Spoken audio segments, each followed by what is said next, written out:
大洋王ルイ14世の治世下、輝くベルサイユ宮廷において、一人静筆な気配をまとって歩んだ女性がいた。ルイーズ・ド・ラバリエール。華美な愛人関係や政治的策略に満ちた宮廷のただ中で、彼女は異質ともいえる誠実さと宗教的良心を保ち続けました。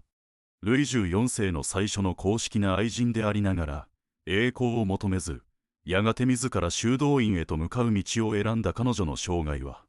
単なるスキャンダラスな愛の物語ではなく、絶対王政と宗教倫理の狭間で人がいかに生きうるかという根源的な問いを投げかけてきます。彼女が見た宮廷、彼女が下した選択、そして歴史が彼女をどう記憶し続けているのか。今後も人物史を通じて歴史の真相に迫る試みを継続するため、チャンネル登録と高評価によるご支援を賜れますと幸いです。第1章、宮廷の扉を開いた少女、侍女としての登場。1661年、ルイーズ・ド・ラバリエールが王宮に足を踏み入れたのは、偶然とも錯傍ともいえる配置転換の果てであった。彼女はわずか17歳の若さで、イギリス王女にしてルイ14世の義妹ヘンリエッタ・アンの次女として宮廷入りを果たす。当時、宮廷では王と義妹との親密すぎる関係がスキャンダルとして囁かれており、それを隠蔽するため、若く魅力的な次女たちが目くらましとして意図的に配置された。この策は宮廷内でも周知の事実であったが、ルイーズの登場は思わぬ方向へと進展することになる。当時のフランス宮廷は、カトリック的道徳が建前とされながらも、実際には政治と性愛が複雑に絡み合う舞台であった。ルイ14世自身が若年ながら強烈な王権の確立を目指しており、宮廷内の秩序や人間関係すらも王の威信を高める道具として利用された。制度的には、長期という存在は法的地位を持たずとも実質的に影響力を持ち得る立場であり、その選定もまた政治の一部であった。そんな宮廷にあって、ルイーズは異質であった。彼女は地方貴族の娘として、騎士道やカトリック的禁欲を重んじる家庭で育ち、虚飾を嫌う誠実な性格を備えていた。ルイ14世がルイーズに心惹かれたのは、まさにこの控えめさと純粋さであったとされる。王の寵愛は当初、表立っては語られなかったが、徐々にその関係は宮廷中の知るところとなる。ルイーズは王妃マリー・テレーズに仕える立場ではなかったため、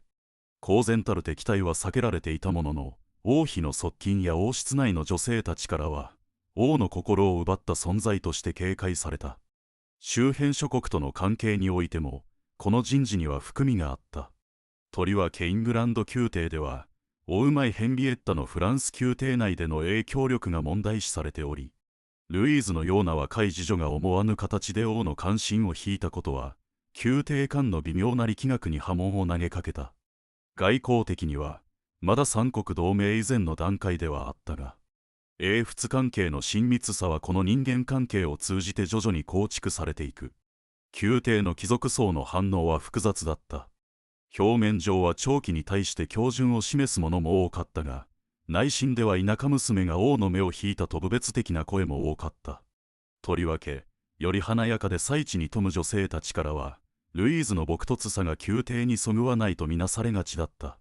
しかし同時に、彼女の控えめな態度が真の美徳として受け止められたことも確かである。記録に残る宮廷内の談話や書簡の中には、彼女を王の前にあっても自らを飾らない聖女のような存在と称するものも存在している。制度面では、王とルイーズの関係は非公式なものでありながら、徐々に王によって私的な空間に引き込まれていくことで、実質的な長期としての役割を担っていく。この関係はまだ公認されたものではなかったため、ルイーズは社会的には中ぶらりんな地位に置かれていた。とはいえ、宮廷ではその存在感を無視できず、制度の外側に位置しながらも、実質的には王の意志を象徴する存在としての意味を帯びていく。関係者の評価は、国境を越えて注目された。例えば、スペイン宮廷ではこの関係に警戒を示し、フランス王の道徳的失墜として報告されている一方で、ローマ教皇庁は公には沈黙しつつも、修道女出身のルイーズの母親との接点を通じて、この関係の展開を静観していたとされる。王権の神聖性と個人の愛情との間で揺れ動くこの構図は、絶対王政の精神的支柱である王の権威そのものに問いを投げかけることとなった。近年の歴史研究では、ルイーズの登場を宮廷における感情の政治家の始まりと見る視点が現れている。近世ヨーロッパ史において、感情や個人の心理が政治的意味を持ち始めた時期において、ルイーズはまさにその過渡期を象徴する存在であるという位置づけである。また、彼女の宗教的信念が後年の行動につながる伏線として、すでにこの時点から彼女の人物像に内在していたとする解釈も出てきている。第2章、王の愛、母としての立場、私政治認知と宮廷の均衡。1664年、ルイ14世とルイーズ・ド・ラ・バリエールの関係は、ついに王の私的愛情の範疇を超え、公的関心の的へと変容した。前年には、二人の間に生まれた最初の子、マリー・アンヌ・ド・ブルボンが誕生。続いて1665年には、男子類、後のベルマンドは伯を設ける。これらの子は、王の意向により正式に認知され、王家の私生児として登録された。制度的に言えば、この行為はフランス王権の下で長く継続されてきた非着出子の公式な承認王の名における存在証明であり、貴族制度の中での階級付けと王の家族の境界線を再定義するものだった。当時の法体系では、国王は私生児を任意に認知し、その子らに爵位を与えることで準王族としての地位を与えることができた。この制度は中世以来の慣習を引き継ぐものであり、王の私生活と国家の公式秩序が柔らかく接続される一種の感性として機能していた。ルイーズの子らが与えられた名と称号も、この文脈の中で社会的に意味を持ち始める。だが、この認知には制度以上の意味があった。ルイーズ自身が王の寵愛を受けるだけでなく、王の血を分けた者の母としての地位を得たことで、彼女の存在は単なる恋愛関係を超え、王権の象徴装置の一部へと転化していく。彼女は従来の貴族たちの目から見れば下から現れた脅威であり、特に宮廷内の女性たち、とりわけモンテスパン夫人やサンジェルマン夫人といった後の有力長期候補からは、激しい叱視の対象となった。背景には、1660年代中盤に差し掛かっていたフランス絶対王政の急速な制度化があった。国王の私生活ですら、王権の威信を示す舞台装置となりつつあり、どのような女性が王に選ばれ、いかに処遇されるかは、国家と宮廷社会全体の権力構造を映し出す鏡とされた。ルイーズはこの文脈の中で、静かに、しかし確実に中心へと押し上げられたのだった。民衆の反応もまた分裂的であった。都市部では、ルイーズが純真な心で王に仕え、母となったとして尊敬される風潮が一部に見られたが、聖職者層や道徳的言論人たちからは、婚姻外の関係が国家に認知されるなど堕落の極みとする批判も少なくなかった。こうした声は、とりわけルイーズが誕生させた子供たちにまで向けられ、子供たちは宮廷の中でも微妙な立ち位置に置かれることになる。外交的にも、この関係の公然化は意味を持った。スペイン王家との王妃マリー・テレーズとの婚姻関係は、依然として両国間の和平の要であったが、その王妃を差し置いて長期が実質的に王のそばにあるという事実は、スペイン側の王室施設たちを困惑させた。一方で、イングランド王チャールズ2世の宮廷では、妹ヘンリエッタの次女出身であるルイーズの台頭は、フランス王宮における英系の影響拡大として歓迎される動きも見られた。つまり、彼女の存在は外交カードとしても機能し始めていた。制度の上では、1667年にはついにルイーズはラバリエール公爵夫人の称号を授与され、形式的にも高位貴族に列せられた。これは王権による名誉の分配を通じた忠誠の担保という、ルイ14世が宮廷支配を行う上で用いた主要な統治技術であり、ルイーズの立場もこの機構の一環として取り込まれていったと言える。当時の関係者の相互評価は極めて対照的だった。マザラン亡き後の最小的存在となっていたコルベールは、ルイーズの慎み深さを評価しつつも、政治的には力を持たない無害な存在として記録している。他方で、神学者ボシュエは彼女の生き方を魂の純粋さに近いと称賛しており、宮廷内でも宗教的教養を備えた知識人層からの支持は厚かった。特に、王が彼女と過ごす時間を単なる享楽ではなく精神的対話の機会とみなしていたことが、こうした評価に影響していた。近年の研究では、ルイーズがこの時期、王との関係において自らの主体性をある程度保持していた点が再評価されている。例えば、彼女は王との関係を通じて得た影響力を、恩恵として特定の貴族や修道院に与えることなく、自身の生活と教育に留めていた。この慎み深い態度は、後のモンテスパン夫人との鮮烈な対比としても歴史的意義を持つ。こうしてルイーズは、母として、そして公的な存在として宮廷における定位置を与えられるに至った。しかし、王の関心はすでに次なる女性へと移りつつあり、ルイーズの孤立と葛藤が静かに幕を開けようとしていた。第3章、影へと押しやられて、モンテスパン夫人の登場と寵愛の交代。1667年、フランス宮廷の力学は静かに、しかし決定的に変化を見せ始めた。ルイ14世の寵愛の対象が、ルイーズ・ド・ラ・バリエールからアテナイス・ド・モンテスパン夫人へと移ったことは、単なる王の心変わりにとどまらず、宮廷構造全体に波紋を広げる転換点であった。この変化の背後には、王の個人的感情のみならず、政治、世論、宗教、そして制度の微細な絡まりが複雑に作用していた。モンテスパン夫人は、洗練された才知と華やかさを備えた貴婦人として知られ、宮廷でも人気と影響力を誇った。彼女の登場は、王の側近たちの間でも歓迎され、中には王の威厳にふさわしい女性と評する者すらいた。これに対し、ルイーズの控えめな気質は、次第に退屈、古風とみなされ、特に新興貴族層からは評価が低下していく。宮廷の感性が質素な経験さから洗練と基地へと移行する中で、ルイーズは無言のうちに舞台の外へと押しやられていった。制度的にも、ルイーズの位置づけは揺らぎ始める。彼女は1667年にラバリエール公爵夫人として爵位を与えられたものの、これは名誉の付与であると同時に、栄誉による幕引きを意味していた。王権構造に基づけば、長期への爵位付与は王がその関係に一区切りをつける合図であり、特に公認の長期が公式に現れる前段として慣習化されていた。ルイーズは公的にはまだ宮廷にとどまっていたが、その実、王の側近たちによって意図的に舞台裏に回されていた。王との関係も形式化が進んでいく。彼女はなおも王と同じ空間に呼ばれることがあったが、すでに心の距離は明らかだった。ルイーズ自身もこの変化を悟っており、日記や手紙には沈黙の中でしか語れぬ痛み、神の前でだけ癒される苦悩といった表現が繰り返し現れるようになる。こうした内面の言葉は、後年の宗教的転向の法画として、近年の研究では注目されている。民衆や世論の反応も、この交代劇に敏感に反応した。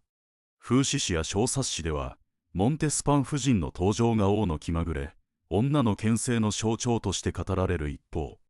ルイーズについては発酵の乙女、心ある女性が報われぬ宮廷の理不尽さといった愛惜のニュアンスが強調された。特に地方の敬虔な市民層では、ルイーズの扱いに対する同情が広く共有されていた。外交面でもこの変化は波紋を呼んだ。モンテスパン夫人は、外交的駆け引きにおいても積極的に関与し始め、例えばスペイン使節との交換の場に顔を出すなど、非公式ながら王の意向を示す存在として扱われ始めた。これに対しルイーズは、かつての王妃マリー・テレーズ同様、外交的には沈黙を守る存在として終焉化されていく。こうした変化の中で、ルイーズと宮廷関係者との関係も複雑化する。かつて彼女を称賛していた一部の貴族はモンテスパン派へと転じ、表面上の礼節を保ちながらも、冷淡な距離を取るようになった。一方で、サンシモンのような宮廷記録者たちは、ルイーズの誠実さを時代遅れの美徳と評しつつも、内心では新しい秩序の中で忘れ去られる善意の象徴として位置づけた。近年の歴史解釈では、この時期のルイーズを倫理的主体としての喪失と再起の転換点として注目する視点が増えている。すなわち、彼女は単に王に捨てられた存在ではなく、宮廷的倫理から脱落することで、個人としての内面的選択の余地を得たというのである。特に、モンテスパン夫人との対比によって、ルイーズが自らの意思で世俗から距離を取ろうとし始める契機がこの時期に訪れているという解釈は、従来の被害者的イメージとは異なる新たな視野を提供している。このように、寵愛の交代は単なる個人間の感情劇ではなく、宮廷の制度、文化、外交、そして倫理観の変容を映し出す鏡であった。第4章、魂の揺らぎと宮廷の葛藤、修道への思考と出家未遂。1670年、ルイーズ・ド・ラバリエールは、宮廷における名目的地位を維持したまま、内面的にはすでに王とその周辺世界から距離を取り始めていた。華やかで享楽的なモンテスパン夫人が宮廷の中心に座を占める中、ルイーズは目立たぬ隅に存在していたが、その孤独な時間は、表面的な沈黙とは裏腹に激しい内省と信仰の揺らぎに満ちていた。やがて彼女は、自らの人生の意味と在籍に向き合う中で、修道生活への思考をあらわにする。これは、王の長期としては異例であり、また一女性貴族としても極めて希少な選択であった。制度的観点からすれば、王妃でもない長期が修道に入ることは制度外の例でありながら、王権にとっては重大な象徴的意味を持った。絶対王政の秩序下では、王の長期が公然と世俗を捨てることは、王の選択そのものへの道徳的否定と解釈される恐れがあったためである。実際に、ルイ14世はこの頃、ルイーズの出家の意思に激しく動揺し、当初は慰留を試みている。宮廷内でも、この行動は衝撃をもって迎えられた。特に王の側近たちは、ルイーズの行動が、モンテスパン夫人との関係の不道徳性を間接的に批判する意味を帯びかねないことを憂慮した。こうして、王や側近たちは彼女の修道入りを一時的に阻止し、あくまで宮廷内での祈りにとどめるよう説得する事態となる。この時期のルイーズの言動は、しばしば修道未遂とも表現される。彼女はカルメル会に入る意思を明らかにしながら、王の意向により一時撤回させられ、再び宮廷に戻るという異常な経緯をたどった。これは単なる個人の信仰的挫折ではなく、王権による個人意志の統制という形での制度的干渉であり、ルイーズの信仰と政治の間の緊張関係を示す象徴的出来事となった。こうした状況を、当時の宗教界はどう見たのか。特にイエズス会やカルメル会といった修道団体の記録には、彼女の信仰の真剣さに対する共感とともに、王による抑圧的干渉が強調されている。一方で、宮廷の神学顧問たちは修道は気まぐれによるものではなく、教会法にのっとるべきだと述べ、王の判断を追認する立場を取った。つまり、宗教界内部でも、彼女の志願をどう解釈すべきかは一枚岩ではなかったのである。また、ルイーズの修道思考は民衆の間でも広く知られ、風文として伝えられた。パリ市民の間では、彼女の行動が悔い改める女性の象徴として称賛されたが、同時に王の女が神に許しを請うと皮肉る小冊子も出回るなど、その評価は両極端に分かれた。宮廷文化における女性の役割、特に愛人という立場の女性が宗教的救済を求める行為は、民衆にとっても興味の尽きぬ話題だったのである。周辺諸国における反応も注目に値する。特にローマ教皇庁では、フランス王宮におけるこの一連の動きに宗教的重みを見出し、カトリック王国における倫理の回復の兆しとして報告がなされている。他方、イングランドやオランダなどプロテスタント圏では、ルイーズの出家志向はカトリック的罪悪感の強調の一例とされ、王政と宗教の関係性が文化的に浮き彫りになる機会ともなった。関係者の相互評価において、最も印象深いのはモンテスパン夫人の反応である。彼女は表面上ルイーズの修道志向を神への高貴な奉仕と称えたが、実際には王との関係をめぐる無言の批判と受け止め、強い警戒心を抱いていたとされる。また、ルイ14世の弟オルレアン公は、ルイーズの行動に対して宮廷に対する静かな告発だと述べた記録も残る。こうした反応は、彼女の選択が単なる宗教的衝動にとどまらず、宮廷内外に複雑な影響を与えたことを如実に物語っている。近年の研究では、この時期のルイーズの姿を信仰と政治、個人と制度のせめぎ合いの中で、自律的主体として苦悩する女性として再評価する動きが顕著である。フェミニズム的視座からも、彼女の行動は制度の外部から主体性を確立しようとした試みとして高く評価されつつある。王の意志に服しながらも、魂の自由を追い求めた彼女の姿は、絶対王政下の個人という存在の限界と可能性を同時に象徴する。そして、1674年、ルイーズはついにカルメル会への正式な入会を果たす決断を下すことになる。第5章、静寂の選択、カルメル会入会と制度の外に立つ者。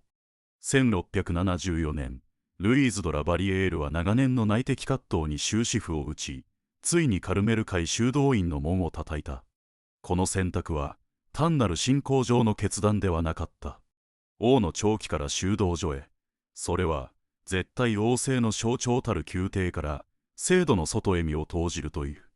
当時の女性にとって極めて異例な奇跡だった。修道名はスール・ルイーズ・ド・ラ・ミゼリコルド、慈悲のルイーズとされた。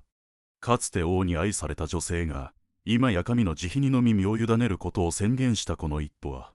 フランス宮廷史において深い意味を持つ転換点であった。制度面から見れば、この選択は王権の正当性に対する一種の静かな異議申し立ててでもあった。王の長期とは本来、法的地位を持たずとも、王の寵愛を受けることで社会的影響力を行使することが許容された非公式制度の担い手だった。だがその地位を自ら捨て、修道会という神への奉仕に特化した制度に身を投じることは、王の秩序からの離脱を意味していた。この意味で、ルイーズの入会は、宗教制度と王権制度の交差点において極めて政治的な選択でもあった。ルイ14世の反応は複雑である。彼は表面上、ルイーズの選択を容認し、信仰の道を選ぶ者に対し敬意を表すると述べたが、内心では深く動揺したと記録されている。王が彼女を訪ねた最後の場面では、二人の間に交わされた言葉はほとんどなかったと言われているが、その沈黙はかつての関係の尊厳と終焉を象徴していた。ここには、権力者としての王が、個人の信仰の前で無言を強いられる瞬間の緊張が凝縮されている。宮廷内での反応も二分された。一方では、彼女の決断を高貴な贖罪として評価する声が上がり、かつて彼女を侮っていた貴族たちですら、最後に全てを超えたと称賛する者もいた。他方で、失調の末に逃げ込んだだけ、神を利用した演出として、霊障を浴びせる向きも少なくなかった。とりわけ、モンテスパン夫人の周辺からは、彼女の修道入りが自らの立場に影を落とすことを懸念する声が多く聞かれた。当時の世論、特に都市部の民衆の間では、ルイーズの修道入りは広く知られる出来事となり、風刺や賛美を織り交ぜた小冊子が数多く出回った。中には王の愛人が神の花嫁に変わるとはと皮肉めいた表現を用いるものもあったが、大方の民意は貴族の中で最も純粋な魂が神を選んだとする称賛の色が強かった。貴族文化における倫理的象徴として、彼女の存在はこの時期、神話的な意味合いを帯び始めていた。国外でもこの動きは注目された。ローマ教皇庁では、ルイーズの入会をカトリック的介護と徳の具現として報告し、対プロテスタントの宗教戦線において象徴的勝利とみなす向きもあった。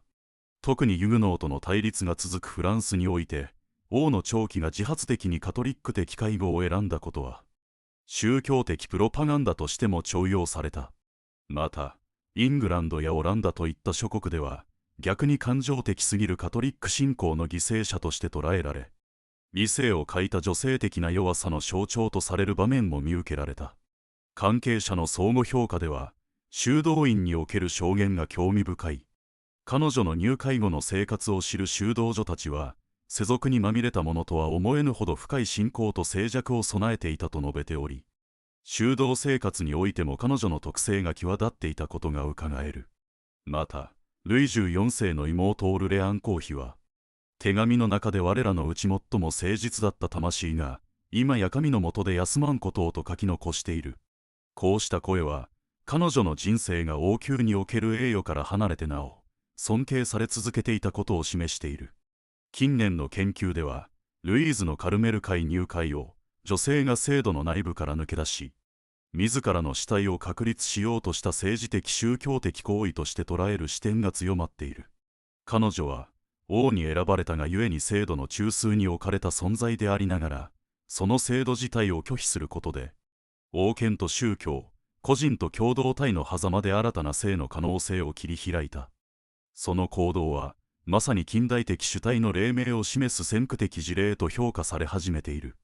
第6章、修道女としての性質と生きた証言、内政の晩年と宮廷の記憶。カルメル会に入って以降のルイーズ・ド・ラバリエールは、王の長期という過去から切り離された沈黙と祈りの世界に生きた。だが、その静寂は決して世間からの忘却を意味しなかった。彼女は修道女スール・ルイーズ・ド・ラ・ミゼリコルドとして、フランス社会が絶対王政とカトリック信仰の狭間で揺れる中、個人の介護と救済の象徴として生き続けたのである。制度的に見れば、王宮から修道院に身を置いた女性貴族は他にも存在したが、長期という立場から正式な修道生活へと移行した者は極めて稀であった。修道院では、彼女は通常の修道女と同じ規律に従い、食事、祈祷、黙想の生活を送った。だが、彼女の存在が周囲に与える影響は特別だった。王宮からの贈り物や訪問者は後を絶たず、修道院は事実上、王政と宗教の接点となる沈黙の外交空間としての役割を担うこととなった。一方で、宮廷から離れた彼女の姿は、王室にとって一種の不都合な記憶としても作用した。王の現在の長期であるモンテスパン夫人や、その後継となるメンテノン夫人にとっても、ルイーズの存在は過去の道徳的判断が視覚化されたかのような重しとなっていた。ルイ14世は修道院への訪問を一度きりとし、それ以降はほとんど言及を避けたが、その行動自体が彼女の選択の深刻さを物語っている。宗教界では、ルイーズは生ける介護者として扱われた。カルメル会の内部記録には、彼女の生活ぶりが詳細に記されており、修道服を着た者の中でも、最も謙虚な魂として称えられている。また、彼女の改心は、道徳講話や神学的教訓の具体例として説教者たちに引用されることも多かった。とりわけ、18世紀初頭に再燃する敬虔主義、ジャンセニスム運動の文脈において、ルイーズの生涯は世俗を捨てることの倫理的意義の証左とみなされた。関係者との交流は、修道院の扉を閉ざしながらも続いていた。王妃マリー・テレーズの没後、王の再婚相手とされるフランソワーズ・ド・モンテスパン、後のメンテノン夫人もまた、ルイーズの修道生活に関心を寄せたとされる。両者が直接言葉を交わした記録は残されていないが、修道女たちの証言によれば、王妃代行の立場となったメンテノンが密かにルイーズに手紙を送っていたとされ、宮廷と修道院の間には、緊張をはらんだ精神的対話が存在していたことがうかがえる。また、宮廷記録者サン・シモン公は、彼女の晩年について世俗の名誉を捨てた者が、最も高貴な記憶を残したと書き残している。彼にとって、ルイーズはルイ14世の知性を象徴する一つの影の構造であり、その存在こそが王の人間的限界を証明するものであった。現代研究では、ルイーズの晩年を通して、17世紀フランス社会における女性と制度の関係が再考されている。従来は王の愛人としての側面が強調されてきたが、近年では彼女が選び取った宗教的孤立と自己省察の姿勢が主体性ある倫理的選択として捉え直されている。彼女が残した書簡や宗教的メモは、個人の精神がどのように制度と交渉し得るのかを考える上で貴重な資料となっており、宗教史、女性史、倫理哲学の各分野からも注目を集めている。そして1710年、ルイーズ・ド・ラバリエールはその静かな生涯を閉じた。王の長期として、そして介護する修道女として、一人の女性が王政と信仰の狭間で体現した葛藤と選択。その存在は、記録以上に沈黙の重みをもって歴史の中に刻まれていくこととなった。第7章、記憶と再解釈。歴史の中に刻まれた長期の内面。ルイーズ・ド・ラバリエールの人生は、王の長期としての華やかな序章から、宗教的沈黙の中で終わる静筆な晩年へと、大きな対比を描いています。だがその歩みは、単なる愛された女や去られた女という感情的な物語にとどまるものではありません。むしろ彼女の人生を通じて私たちは、絶対王政という制度の構造、カトリック信仰の規律、そして個人がその狭間で、いかに自己の倫理と向き合うかという問いの本質に迫ることができるのです。制度的には、彼女は王権による非公式な長期制度に巻き込まれ、その中で称号や地位を与えられましたが、やがてそれらを自らの意思で放棄し、宗教共同体という別の制度へと自発的に移行しました。この過程は、制度の中で位置づけられる存在から制度を選び直す存在への転換であり、近代的主体形成の方がとも言えるものでした。また彼女の存在は、宮廷社会が内包するモラルと政治の矛盾を可視化する鏡でもありました。モンテスパン夫人との対比において、享楽と懺悔、権勢と誠実といった対立軸が明瞭になり、ルイーズの退場は、王政下における倫理的選択の限界と可能性の両方を浮かび上がらせたのです。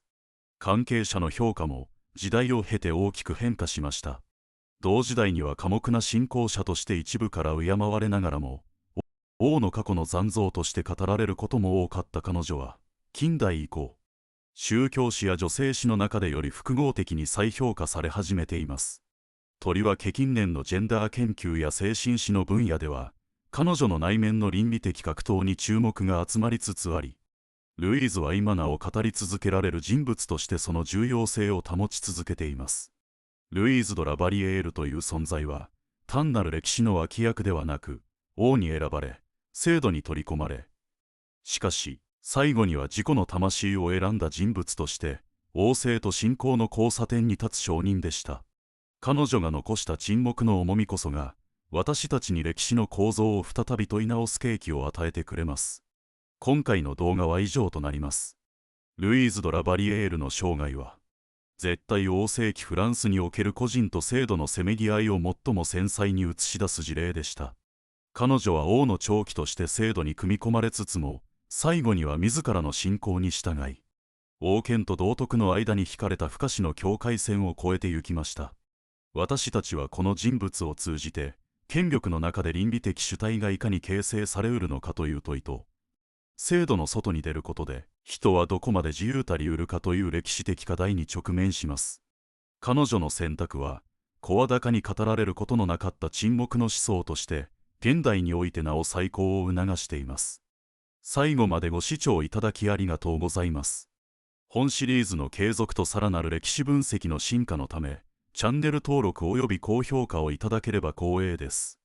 それではまた次の話でお会いしましょう。ご視聴ありがとうございました。よろしければチャンネル登録、高評価をお願いいたします。